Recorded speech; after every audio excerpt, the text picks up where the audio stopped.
Sand on Life, tome 16. Suite de Sand on Life, alors j'en parle pas forcément trop, mais ça reste toujours un peu cette histoire avec un comme le Koto qui va participer à un concours et qui essaie d'être un petit peu les meilleurs.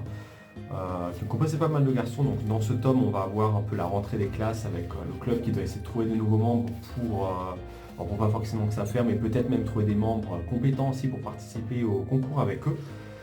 Va y avoir un peu plusieurs personnages. Déjà ils vont essayer de faire une bonne prestation par rapport à l'année dernière, où vraiment ils vont attirer pas mal de monde. Ce que je retrouve à la page, voilà, il y a pas mal de personnes qui ont envie de rejoindre un petit peu le club, mais bon, pas forcément tout le monde va rejoindre. Beaucoup de monde, je pense que ça va développer. Mais surtout parce que il y a pas mal, quand ils connaissent un peu le rythme des entraînements, le fait qu'ils s'entraînent tous les jours, pendant quasiment pas d'heures, ça décourage pas mal de personnes.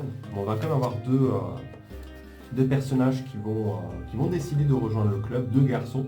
Et d'ailleurs ce qui est marrant, c'est vraiment l'autrice à la fin du tome dit elle aurait bien voulu intégrer au moins une fille, voire des filles un peu dans le club. Mais finalement, à force de chercher, de voir un peu comment elle pourrait faire l'alchimie, c'est tombé sur deux garçons. Et en vrai, pendant la lecture, je trouve que c'est passé super fluide et vu qu'il y a déjà pas mal de garçons dans le groupe, ça m'a même pas choqué, c'était même, je trouve, plutôt naturel de voir deux garçons encore rejoindre le club. C'est sûr, un peu de présence féminine, ça fait toujours un peu de bien et ça aurait pu peut-être apporter aussi des choses, mais en vrai, voir des garçons, sachant qu'on en a encore déjà que 5 dans le club, même si le Koto c'est plus quelque chose de connoté féminin, vraiment ça me dérange pas, surtout que les deux personnages sont aussi, bon, on a un peu leur particularité, on a un peu le gros dragueur et l'autre qui est un peu timide, qui sont vraiment un peu voilà, deux faces d'une même pièce.